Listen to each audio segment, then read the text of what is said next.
مستنصر حسین تارڑ کی ایک ناولٹ روپ بہروپ سے اقتباس۔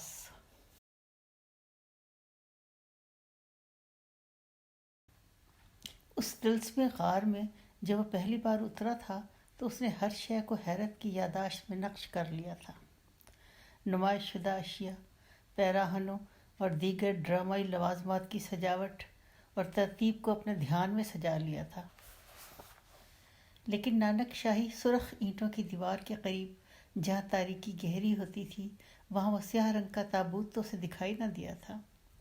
تابوت کے دونوں جانب زنگ آلود پیتل کے کنڈے لٹک رہے تھے تاکہ سوگواروں کو اسے اٹھا کر قبر میں اتارنے کی آسانی ہو، یعنی اگر وہ کنڈے نہ ہوں تو یقیناً یہ گھمبیر مسئلہ ہوگا کہ اسے اٹھایا کیسے جائے۔ ساجد کے پیشانی پر یکدم خوف کی بوندوں کے پسینے پھوٹے کہ کیا پتہ اس میں سچ مچ ایک مردہ اکڑا پڑا ہو۔ وہ دادا جان اس کی تشویش کو بھانپ گئے۔ نہیں، اس کے اندر کچھ بھی نہیں ہے، بلکہ وہ شرمندہ سے ہوئے، اس میں میرے کچھ میلے کچیلے کپڑے ہیں، کچھ قمیصیں، پتلون اور بنیانیں۔ دھوبی ہفتے میں ایک بار آتا ہے اور وہ ایک گونگا دھوبی ہے، غوں غاں کرتا میرے روپ بہروپ نگر میں داخل ہوتا ہے، سیدھا اس تابوت کے پاس آتا ہے، ڈھکن اٹھا کر میرے کپڑے لے جاتا ہے، اور تم سے کیا پڑتا؟ ایسی بے انت دوپہروں میں جب مجھ پر غنود کی طاری ہوتی ہے تو میں اس تابوت میں دراز ہو کر قیلولہ کر لیتا ہوں۔ تابوت کے اندرون میں سرخ ریشمی پلش کی سجاوٹ ہے، نہایت آرام دہ ہے۔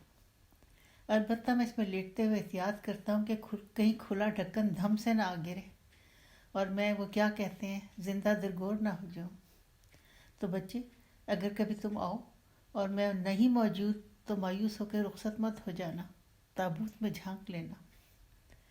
جی سر، یہ تابوت بھی ڈراموں میں کام آتا ہے، تقریباً ہر ڈرامے میں، چاہے وہ شیکسپیئر کا ہو، کالی داس یا ایبسن کا ہو، آغا حشر کا ہو یا چیخوف کا۔ اس میں کوئی نہ کوئی جنازہ تو اٹھے گا۔ گوگول کے ڈیڈ سولز یعنی مردہ روحوں کو کہاں اور کس میں دفن کریں گے؟ اور ان دنوں کبھی کبھار پنڈی کے تھیٹروں اور پنڈی کلب کی سٹیج پر عالی شان یونانی المیہ نگاروں کا آنسو بہانے والا ڈرامہ بھی کھیلا جاتا تھا، تو ان میں بھی جنازے بہت اٹھتے تھے کہ المیاتی کھیلوں میں جنازے نہ ہوں گے تو کیا مسخرے ہوں گے۔ مانگ اتنی ہوا کرتی تھی کہ تب اس بہروپ نگر میں برائے کرایہ ایک نہیں 3-4 تابوت موجود ہوا کرتے تھے۔ مانگ مقفود ہوئی تو میں نے صرف ایک تابوت کو یادگار کے طور پہ محفوظ کر لیا، باقی سب تابوتوں کے تختے ایک بک شیلف بنانے کے کام آ گئے۔ ویسے یہ یادگار تابوت اتنے عرصے سے بیکار پڑا ہے تو میں کبھی کبھار اس میں لیٹ کر آرام کر لیتا ہوں تاکہ اس غریب کو احساس محرومی نہ ہو کہ میں ناکارہ ہو چکا ہوں۔ نسیم اللہ جان مسلسل باتیں کرتا ہانپ گیا اور پھر دم سنبھالنے کی خاطر چپ ہو گیا۔ اور میں تمہارے دل کا حال جانتا ہوں۔ تم جاننا چاہتے ہو کہ تپائی پر آویزاں یہ دھول آمیز گلوب کس مرض کی دوا ہے؟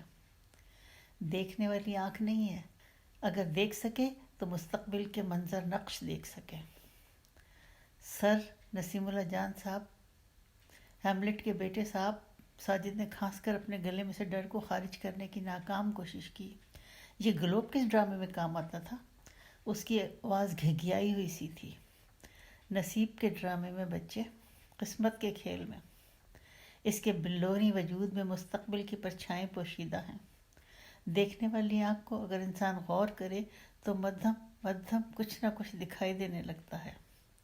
انگریز صاحب بہادر بظاہر تو جدید علوم اور سائنس پر ایمان رکھتے تھے، لیکن اندر سے ہم سے کہیں بڑھ کر توہم پرست واقع ہوئے تھے۔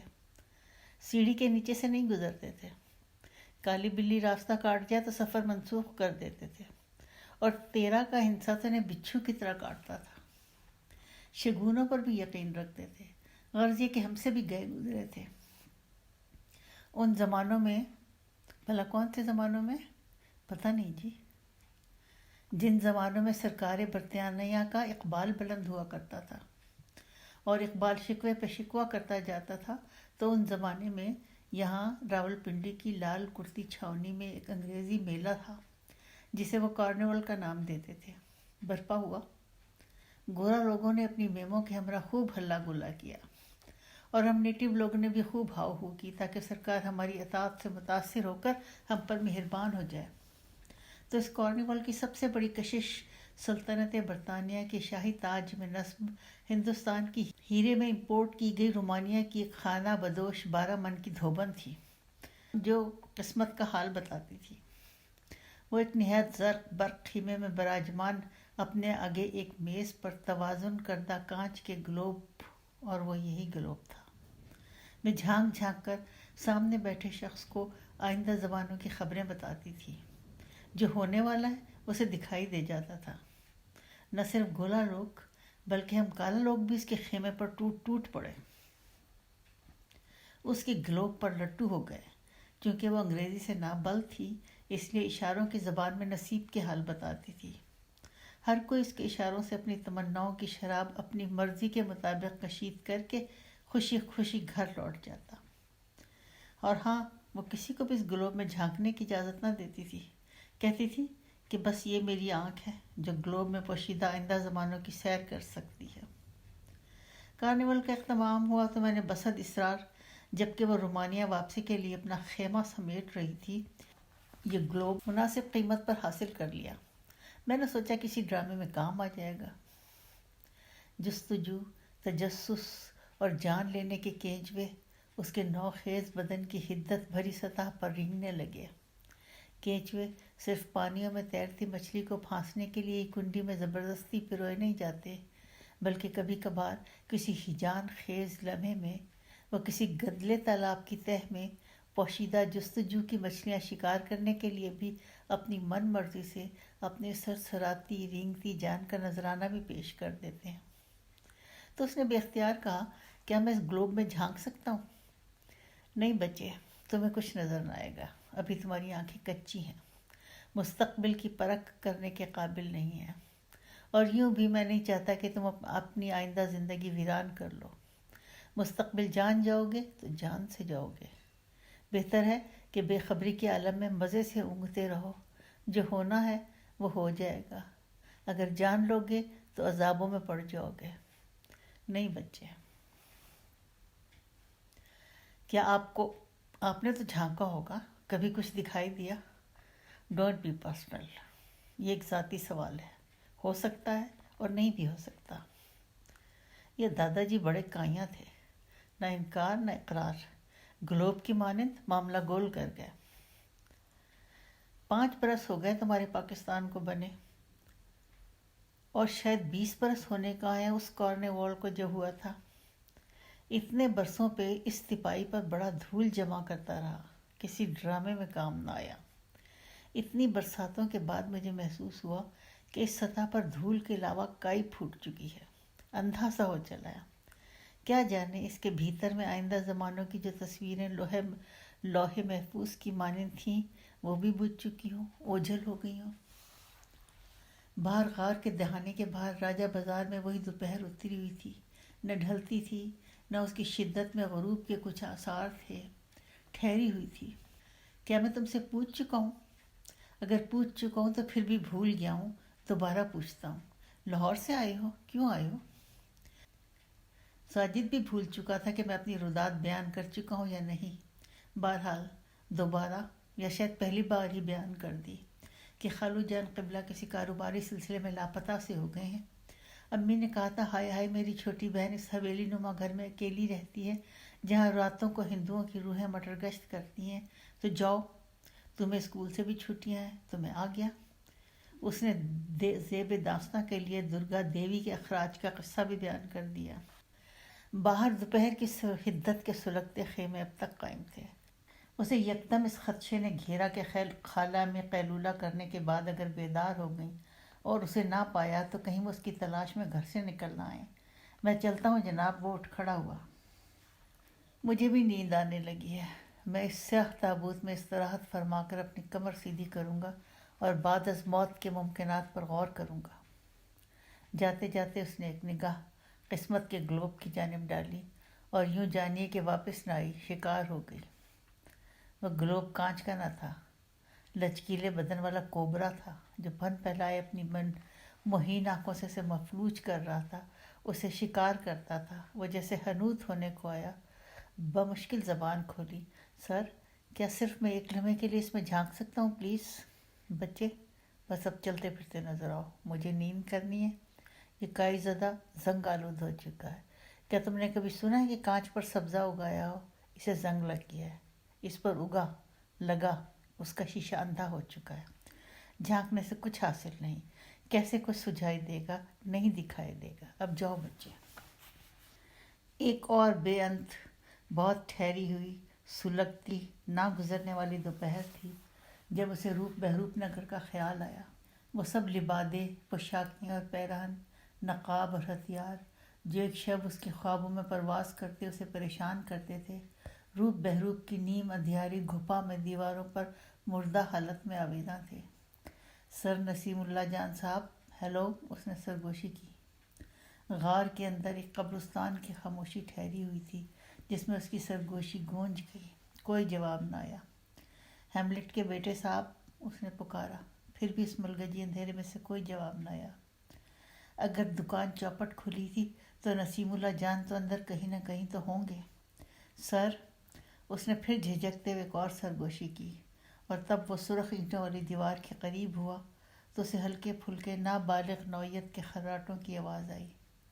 ہیملٹ کا بیٹا دیوار کے پہلو میں جو سیاہ تابوت دھرا تھا اس کے اندر لیٹا اپنے دونوں بازو سینے پر سمیٹے قیلولہ فرما رہا تھا، خراٹے لے رہا تھا۔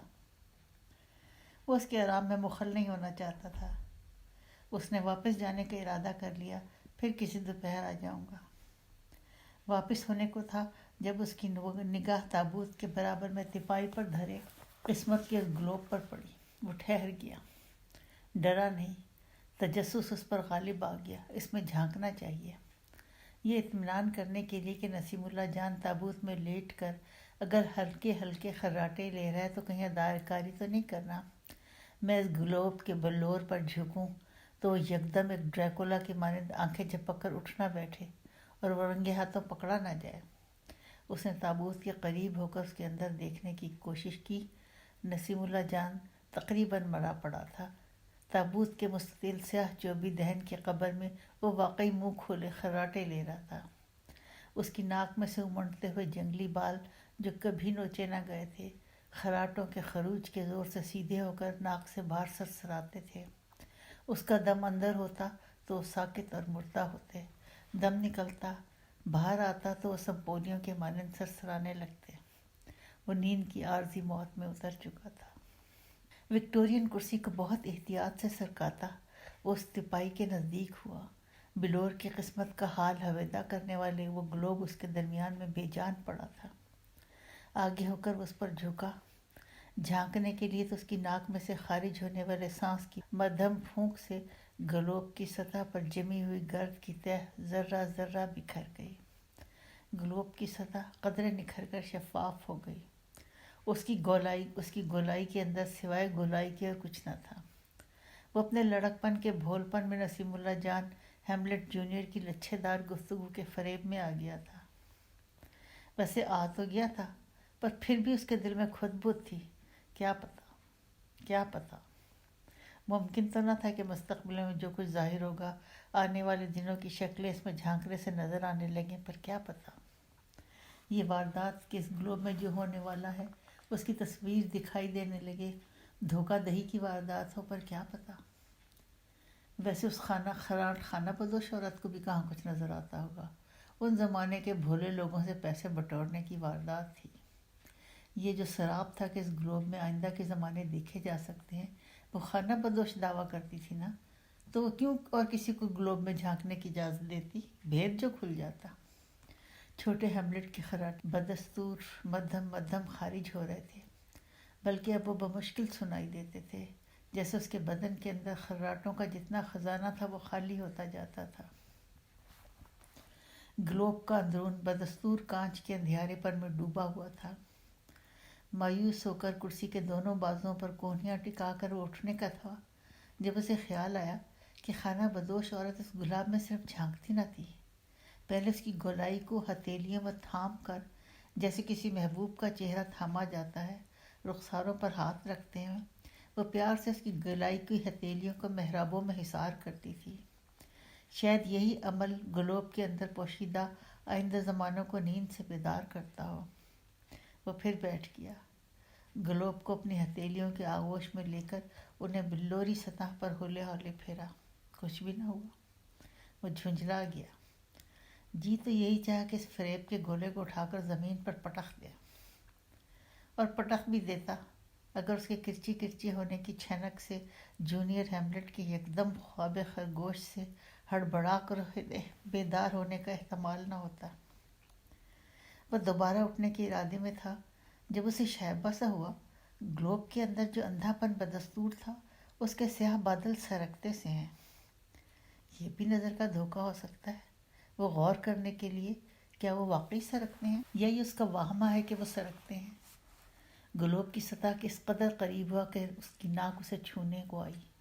وہ گھوپ اندھیرے میں بادل تو واقعی سرکتے تھے، نہایت مدھم آہستگی سے، وہم میں مبتلا کرتے تھے، جیسے ساون کے آسمان پر جو بادل سیاہ ہاتھیوں کی مانند جھومتے امڑتے ہیں، ان پر نگاہ مرکوز کیے رکھیں تو کیسی کیسی شکلیں وجود میں آنے لگتی ہیں۔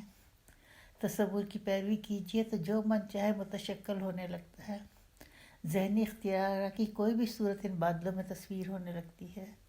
کوئی بچھڑ چکا اداس شکایت کرتا چہرہ، ڈرانے خوابوں کی کوئی ہولناک تعبیر، مویشیوں کی بھگدڑ۔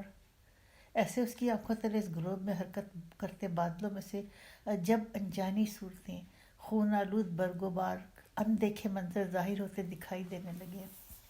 گلوب کی کائنات میں آئندہ کی دنیایں وجود میں آنے لگیں، کچھ بجھی انبجھی شکلیں جیسے غیب میں سے ظہور پذیر ہونے لگے۔ وہ خوفزدہ ہو گیا۔ فرار ہو جاؤ۔ اس کے روئیں ڈر سے گرمی دانوں کی مانند ابھرنے لگیں۔ تابوت میں استراحت فرماتے نسیم اللہ جان کے خراٹے دفن ہو چکے تھے۔ تابوت جیسے موت کی خاموشی میں اتر چکا تھا، چپ تھا۔ جستجو کی دیوانگی نے اسے مفلوج کر دیا۔ وہ فرار نہ ہوا، جھکا رہا۔ گلوب کی گول کائنات میں تصویروں کے سیارے گردش کرتے تھے جو لمحہ بلمحہ اپنے اوجھل پن سے بچھڑ کے شفاف ہو رہی تھیں۔ وہ مزید جھک گیا۔ منظر ایسا تھا جو دیکھا نہیں ہوا تھا۔ کیسے دیکھا جاتا؟ وہ تو اس نظر کے سامنے آیا ہی نہیں تھا۔ جو زمانے آنے تھے ان کی گود میں پرورش پا رہا تھا، مستقبل کی سٹیج پر کھیلا جا رہا تھا۔ ناتمام کائنات کی ہر سرگوشی میں وقت مدفون تھا، اور اس نے تب ظاہر ہونا تھا جب اس کا وقت آنا تھا۔ گلوب میں حرکت کرتے سیاہ بھنورے بادلوں میں جو منظر، تصویریں محفوظ اور دفن تھیں، وہ سب اپنے طے شدہ وقت سے پہلے اپنی قبروں میں سے ظاہر ہو رہی تھیں۔ تو یہ منظر کیسے پہلے سے دیکھے ہوئے ہو سکتے تھے؟ منظر تھا اس طرح کہ دیکھا ہوا نہ تھا۔ گلوب کے اندرون جو سیاہ بادل امٹتے تیرتے تھے چھٹنے لگے، مطلع صاف ہو گیا، اور 4 سدہ یونیورسٹی کا بورڈ صاف دکھائی دینے لگا۔ اس کے حروف جیسے پانی کی تہہ میں سے ایک بلبلا بے آواز ابھرتا ہے، ایسے اس منظر پر خاموشی سے ابھرے۔ وہ بھاگ رہا تھا، یہ نہ جانتے ہوئے کہ اس کا قصور کیا ہے۔ وہ بھاگ رہا تھا، کیسی منموہنی شکل والا۔ اسے دیکھو تو اس کے سونے سراپے کے عشق میں یوں مبتلا ہو جاؤ کہ دیکھتے ہی جاؤ کہ کنا سونا تینوں رب نے بنایا، جی کرے ویکھدا رواں۔ اس کی مست نشہ بھری آنکھوں کے ناگ ایسے کہ جی کرے کہ وہ ڈستے ہی رہیں، ایسا سونا، ہیرے اور سونیا اس کے حسن جوانی کے کنویں سے پانی بھرتی ہوئی، ایسا سونا، اور وہ یہ نہ جانتے ہوئے کہ اس کا قصور کیا ہے، بھاگ رہا ہے۔ وہ جو اس کے تعاقب میں ہے، تیش پرست انسان تو نہیں، ایسی شکاری کتے جن کے باچھوں سے پاگل پن کی جھاگ بہتی ہے، بہت کنواری داڑھیوں والے اور کچھ صفا چٹ شکلوں والے، اور بہت سے ایسے جو شغل میلے کے لیے شکار میں شامل ہو گئے ہیں کہ جب کوئی غزال موت کی بو سونگھ کر ٹھٹک کر صحرا میں بھاگ نکلتا ہے تو اس کے تعاقب میں جو موت کے بلاوے ہوتے ہیں، ان میں راہ چلتے لوگ بھی شکاری کتے ہو جاتے ہیں کہ چلو آج اس غزال کا ہم بھی شکار کرتے ہیں، ثواب ہوگا۔ اس پر تہمت لگ چکی ہے تو لگ چکی ہے، اور ثواب کی خاطر ہم بھی کتے ہو جائیں۔ تو ایک ہجوم تھا جو یلغار کرتا چلا آتا تھا۔ اگرچہ غزالوں کے نام نہیں ہوتے، پر وہ ایک غزال جو موت کی بو سونگھ چکا تھا، جسے خبر نہ تھی آخر اس کے تعاقب میں جو شکاری کتے چلے آتے ہیں وہ آخر کیوں اس کے خون کے پیاسے ہو رہے ہیں، پر اس غزال کا نام تھا وشال خان۔ سنہری دھوپ ایسی رنگت والا، ایسی مد بھری آنکھوں والا کہ غزال بھی اسے دشت بھر کے دیکھیں۔ صاحبان کے سندھوری نینوں سے بڑھ کر اس کے نین، اگرچہ وہ بھاگ رہا تھا پر خوف کا مارا نہ تھا۔ اس کے بدن میں سے ڈر کی خوفناک بے اختیار وحشت کے پسینے نہ پھوٹتے تھے، جس کی بو سونگھ کر شکاری کتے اسے شکار کرنے کے نشے میں بدمست اپنی رفتار تیز کرتے تھے، اپنی باچھوں سے بہنے والی جھاگ کو بھی نہ پہنچتے تھے۔ مشال خان ایک مثالی طالب علم تھا، کوئی تربیت یافتہ کمانڈو تو نہ تھا کہ یونیورسٹی کی دیواریں پھلانگتا برابر کے کھیتوں میں گم ہو جائے۔ وہ بمشکل لڑکھڑاتا ہوا ہاسٹل کی راہداری میں داخل ہو کے اپنے کمرے تک پہنچتا ہے، دروازے کی کنڈی چڑھا کر اپنے آپ کو محفوظ سمجھنے لگتا ہے، سانس درست کرنے لگتا ہے۔ ساجد اس منظر میں مگن گلوب پر جھکا اس کمرے کی ایک ایک شے، اسٹڈی ٹیبل میں بکھری کتابیں، بک شیلف میں سجی کتابیں، 2 کرسیاں، بند دروازے کی کھونٹی سے لٹکتی ملیشیا کی شلوار بڑے گھیرے والی اور قمیص، کونے میں ترتیب سے پڑے جاگرز اور ایک بھورے 4 سدہ کی پشاوری چپل، بستر پر سلوٹوں بھری چادر، یہ سب کچھ اسے یوں شفاف نظر آ رہا تھا جیسے وہ خود اس کمرے میں موجود ہو۔ مختصر کمرے کی کھڑکی ایک ویران سے مرغزار پر کھلتی تھی جس پر ایک گدلا آسمان جھکا ہوا تھا۔ دیواروں پر ایسی تصویریں اور پوسٹر چسپاں تھے جس سے مذہب کے بیوپاری اور شکاری بہت الرجک تھے۔ چہ گویرا کی مشہور عالم تصویر، فرانسیسی بیڑی اوڑھے برخساروں پر چھدری رویدگی، آنکھوں میں انقلاب کے سہنے سپنے، ایک ایسی تصویر جس کے بارے میں ایک یورپی مفکر نے کہا تھا، چہ گویرا کی یہ تصویر حضرت عیسیٰ کی تصویروں سے کہیں زیادہ در و دیوار اور پیراہنوں پر نظر آتی ہے۔ چہ کے برابر میں لینن، مارکس اور اینگلس کے بڑے بڑے پوسٹر آویزاں تھے، اور ان میں سے ہر تصویر اور پوسٹر اس لائق تھا کہ اسے اپنے کمرے میں آویزاں کرنے والے پر تہمت لگا کر اسے مسلوب کر دیا جائے، اور اس تہمت کے لیے نہ کوئی دلیل درکار، نہ کوئی گواہ، نہ ہی جواز، نہ ہی اپنی بے گناہی ثابت کرنے کے لیے کوئی درخواست کہ تہمت لگ گئی تو کوئی آپ کے گلے میں پھندا پڑ گیا بس۔ مشال خان ایک خالص روایتی پشتون ہونے کے ناطے اپنے آبائی مذہب پر مکمل ایمان رکھتا تھا، اگرچہ وہ سوال کرتا تھا، ایک انصاف پرست معاشرے کے خواب دیکھتا تھا، اور اس معاشرے میں سوال کرنے والے اور خواب دیکھنے والے ملعون اور مطعون ٹھہرائے جاتے ہیں۔ وہ توہین کا تصور بھی نہیں کر سکتا تھا اور اس پر یہ الزام تھوک دیا گیا۔ اس کے پیچھا کرنے والوں میں سے نہ صرف اس کے ہم جماعت بلکہ قریبی بھی تھے۔ طیش اور مذہبی طیش ایک چھوت کی بیماری ہے، اچھے بھلے نارمل لوگ بھی اس کا شکار ہو جاتے ہیں، اور اس بیماری کا کوئی علاج نہیں۔ جسے تہمت ایک بار لگ جائے تو بس لگ گئی، اسے یہ طیش اور غضب کا پاگل پن طاری ہو گیا تو بس ہو گیا، اس کا کوئی مداوع نہیں، سوائے کسی حافظ قرآن کی لاش گلیوں میں گھسیٹنے کے، اس پر پیٹرول چھڑک کر سپرد آتش کرنے کے، اور بستیاں جلانے، اور کسی بھٹے میں مشقت کرنے والے صلیب کے سامنے میں جھکنے والے مردود میاں بیوی کو آگ میں جھونکنے کے۔ تو یہ غضب اور طیش کی بیماری جسے لاحق ہو گئی سو ہو گئی، باچھوں سے جاگ بہنے لگتی ہے۔ 4 سدہ یونیورسٹی کا یہ ہاسٹل ظاہر ہے مقامی ٹھیکیداروں نے ہی مقامی حکام اور سیاستدانوں کی سرپرستی میں تعمیر کیا تھا، تو وہ کمروں کے دروازے کے لیے بہت اعلیٰ اور پائیدار لکڑی تو استعمال نہیں کر سکتے تھے۔ ان کا حصہ پتی الگ کرنے سے یہ دروازے کہاں ایک یلغار کو سہ سکتے تھے، شکاری کتوں کی غضبناک تھوتیوں کے طیش کو کہاں تک سر ہارتے۔ چوپٹ کھل گئے، چڑھائی ہوئی کنڈی بھی ناقص تھی، ٹوٹ گئی، شکار گھیرے میں آ گیا۔ وہ مقدس غول نعرے لگاتا، آمادہ قتل، ایک سیلاب کی صورت کمرے میں در آیا۔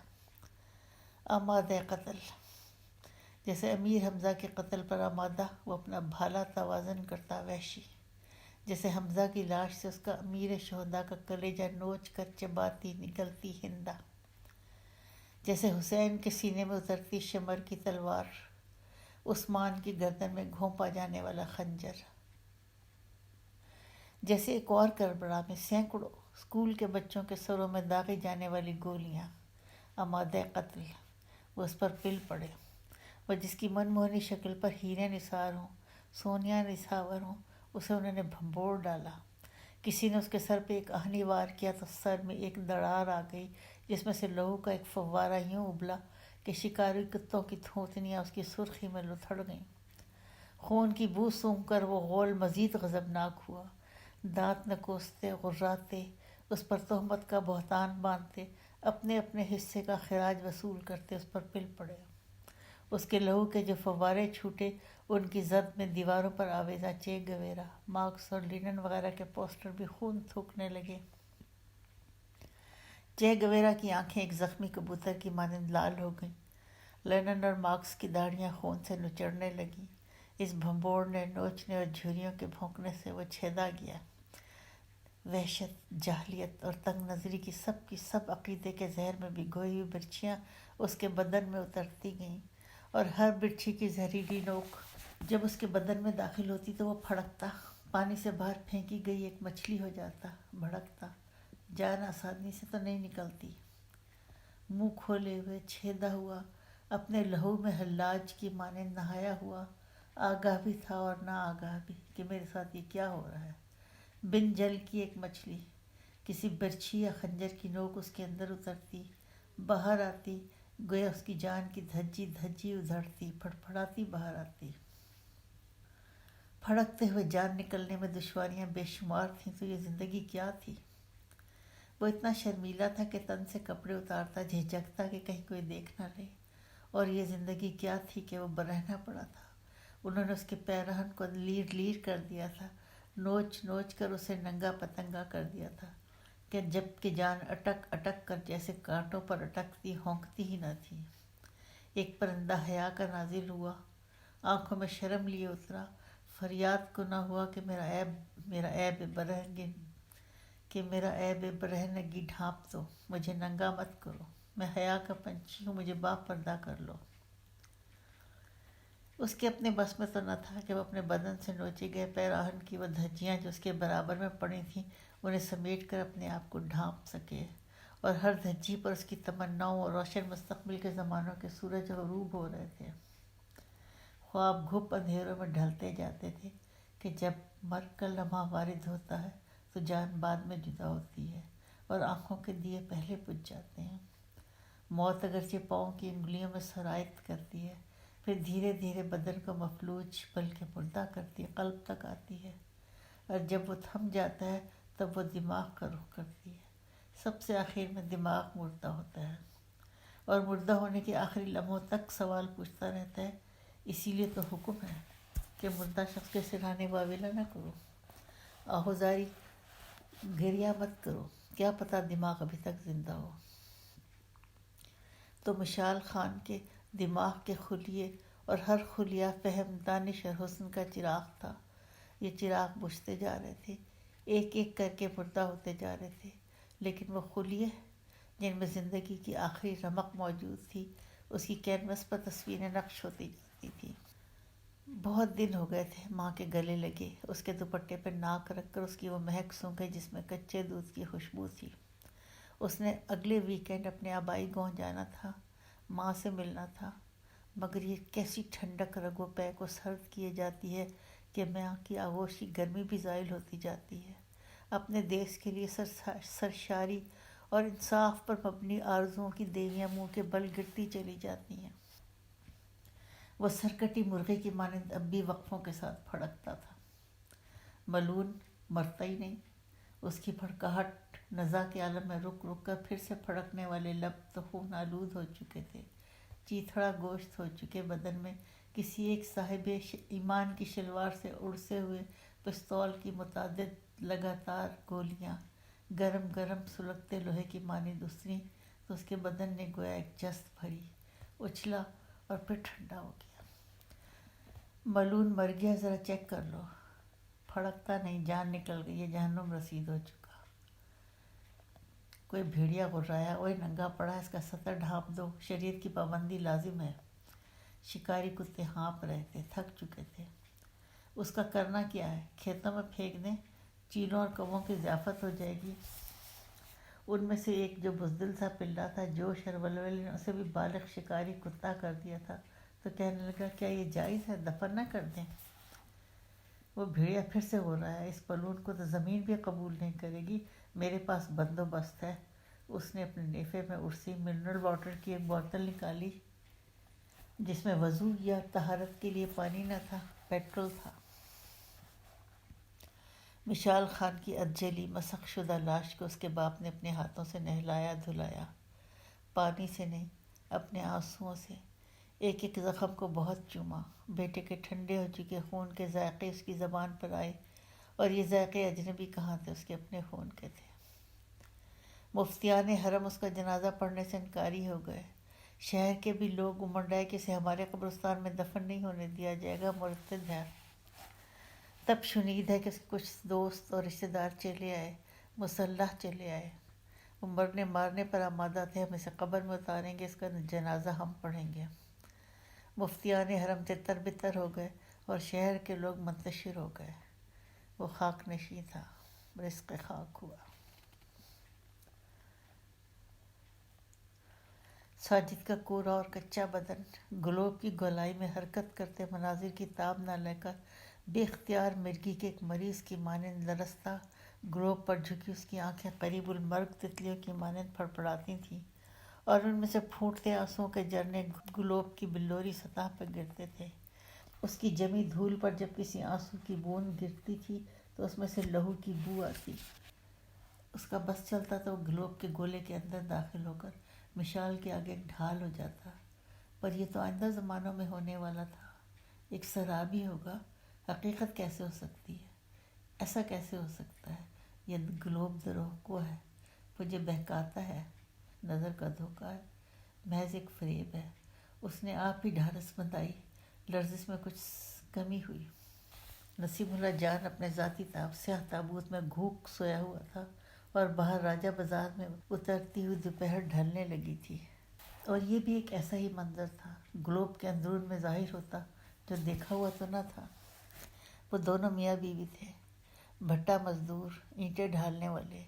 انہیں بھٹے کے درمیان میں جو الاؤ دہکتا ہے اس میں جھونک کر پکانے والے فاقوں سے ناتواں ہو چکے، گرم موسموں کی شدت سے مارے ہوئے، ہراساں لومڑیوں کی مانند اپنی جان بچانے کے لیے بھاگتے ہوئے، اور ان کے پیچھے پیچھے ان کا ایک لومڑی بچہ اپنے نئے جوگرز میں سرپٹ بھاگ رہا ہے۔ اس سویرے لاؤڈ سپیکر میں اعلان ہو گیا تھا کہ یہ بدبخت مرتکب ہو چکے ہوئے ہیں۔ ان کا شکار شرعی طور پر جائز ہے، چنانچہ آس پاس کے دیہات کے لوگ امٹ پڑے اور شکار کا آغاز ہو گیا۔ جان لیجیے کہ شکاری ازل سے وہی رہتے ہیں، البتہ زمانوں کے ساتھ شکار بدلتے رہتے ہیں۔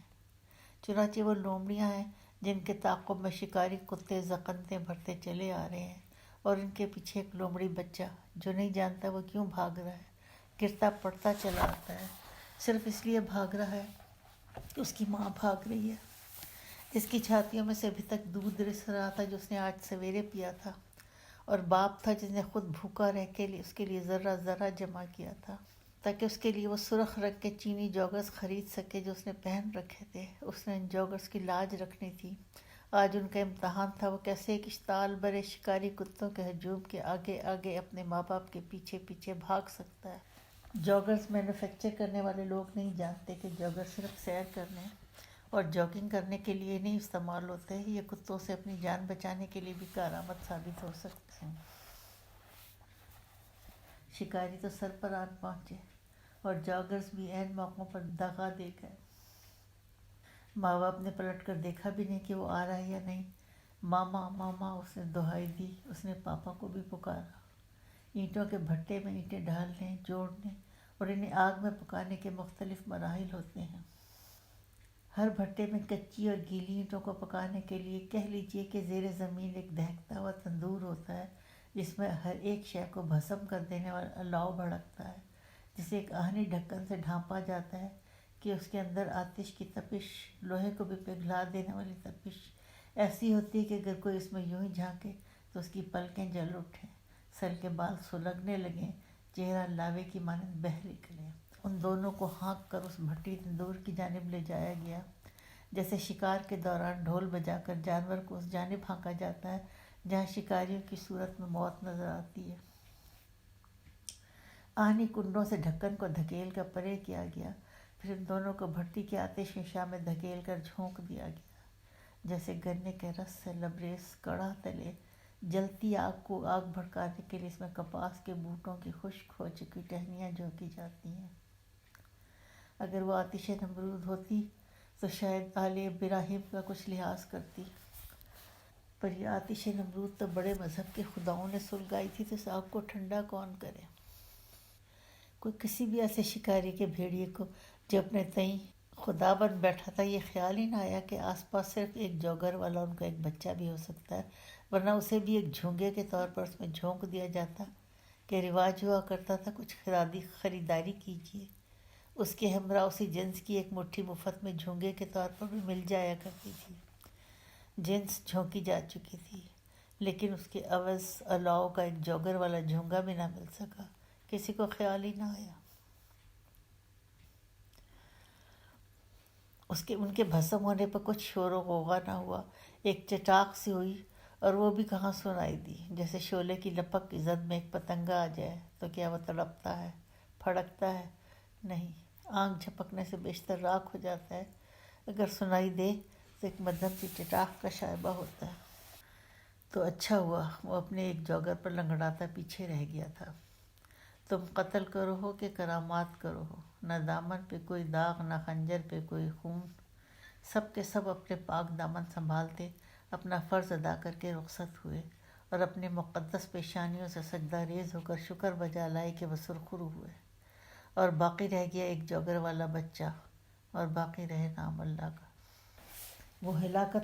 وہ ہلاکت کے سب ساز و سامان سے آراستہ پرہیزگار، کوئی بھی نماز قضا نہ کرنے والے، ماتھوں پر سیاہ تلک سجائے گھنی داڑھیوں والے اسکول کی دیوار پھاند کر اندر آ گئے تھے، اور وہ اکیلے نہ آئے تھے، ان کی پشت تھپکتے اس معاشرے کے بہت سے صحافی اور قلم کار تھے، سیاست کے اہلکار تھے، وہ تنہا تو نہ تھے، وہ تو محض gains book of world record میں اندراج کے لیے ایک ریکارڈ قائم کرنے کے لیے آئے تھے کہ جیسے کم سے کم وقت میں فلاں بازیگر نے اتنی قلعہ بازیاں لگائیں، زیادہ سے زیادہ مچھر مارے، یوں کم سے کم وقت میں زیادہ سے زیادہ بچے کن پٹیوں اور سینوں میں گولیاں مار کر صرف 3 منٹوں میں کس نے ہلاک کر ڈالے،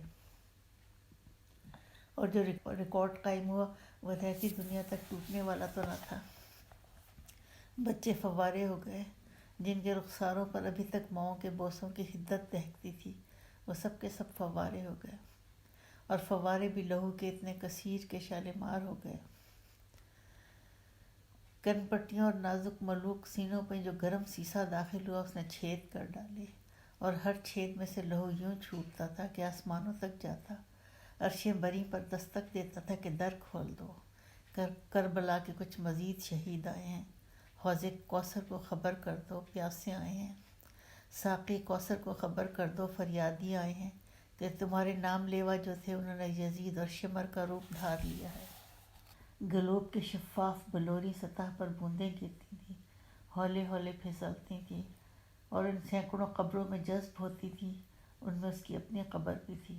بوندیں ساجد کی آنکھوں میں سے نچڑتی گرتی تھیں، آبشار نہ ہوتی تھیں، قطرہ قطرہ ٹپکتی تھیں۔ وہ روتا جاتا تھا کہ شاید اس کے آنسوؤں سے کوئی ایک قبر اس کی نہ سہی کسی اور اس کے ہم عمر بچے کی ٹھنڈی ہو جائے، کوئی ایک خون کا فوارہ تھم جائے۔ تو کیا ایک بچے میں ایک جھیل کے پانی جتنا خون ہوتا ہے کہ وہ بلتا ہی جاتا ہے، تھمتا ہی نہیں؟ آب زمزم جتنا ہوتا ہے کہ رک اور وہ رکتا ہی نہیں، تھم اور وہ تھمتا ہی نہیں۔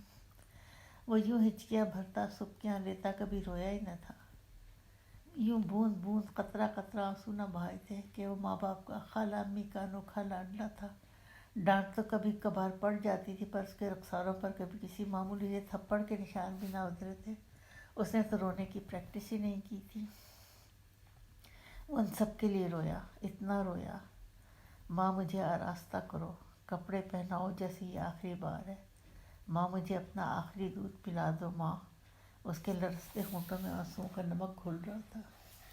رو مت، مجھے الوداع کہو، کیونکہ میں آخری بار مسکرانا چاہتا ہوں، مجھے اپنا آخری دودھ پلا دو۔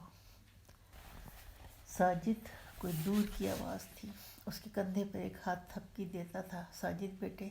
وہ بدستور ہچکیاں بھرتا روتا رہا، مسکراتا رہا، اور پھر اسے کسی نے جھنجھوڑا، ایک ہاتھ اس کی رم جھم نمی میں جھلملایا اور اس کے رخساروں سے بہتے آنسو پوچھے، کیا ہوا ساجد؟ کسی نے کچھ کہا؟ وہ اٹھا اور خالو جان کی پھیلی ہوئی باہوں میں سمٹ گیا۔ انہوں نے اس کا منہ سر چوما، دلاسے دیے۔ کسی نے تمہیں کچھ کہا ساجد؟ نہیں رو، نہیں بیٹے، میں آ گیا ہوں۔ تمہاری خالہ امی چوکھٹ پر بیٹھی پریشان حال روتی جا رہی تھی کہ صبح کا گیا شام کو بھی نہیں لوٹا، جانے کہاں گیا، دوپہروں میں نکل جاتا ہے۔ راجہ بازار میں کسی روپ بہروپ اسٹور میں ایک بار بتایا تھا کہ کبھی وہاں چلا جاتا ہے اور وہاں کسی بوڑھے کے پاس بیٹھا رہتا ہے تو میں تمہیں تلاش کرتا یہاں پہنچا، چلو گھر چلیں۔ اور وہ خبیث بوڑھا کہاں ہے جس نے تمہیں ورغلایا؟ کیا اس نے تمہیں کچھ کہا، کچھ برا کیا کہ تم یوں رو رو کر نڈھال ہوتے ہو؟ نہیں خالو، اس نے بھرائی آواز میں کہا۔ تو پھر روتے کیوں ہو؟ ان داڑھیوں والوں نے میرے کن پٹی میں گولی مار دی خالو۔ کن داڑھی والوں نے؟ خالو حیران سے ہوئے۔ صرف مجھے نہیں، میری شکل کے سینکڑوں بچوں کو بھی قطاروں میں بٹھا کر مرغابیوں کی مانند مارتے چلے گئے۔ استانی صاحبہ کو بھی زندہ جلا دیا۔ خالو کے سینے سے چمٹا وہ ہولے ہولے ہچکیاں لیتا رہا۔ تم تو بخار میں پھونک رہے ہو، گھر چلتے ہیں بیٹے۔ لیکن وہ منحوس بوڑھا کہاں ہے، میں اس کی خبر تو لوں۔ خالو، ان کا کچھ قصور نہیں، وہ نسیم اللہ جان تو مجھ سے بہت پیار کرتے ہیں۔ اس نوعیت کے بدبخت بوڑھے بظاہر پیار ہی کرتے ہیں، وہ ہے کیا؟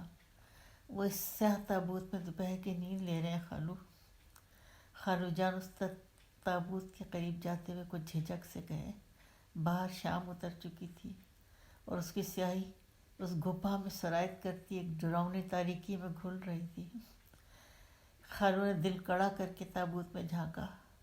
منحوس بوڑھا مدہوش پڑا تھا، سانس بھی چلتا محسوس نہ ہوتا تھا، شاید مر گیا تھا۔ خالو جان ذرا چیک کرنے کے لیے مزید جھکے۔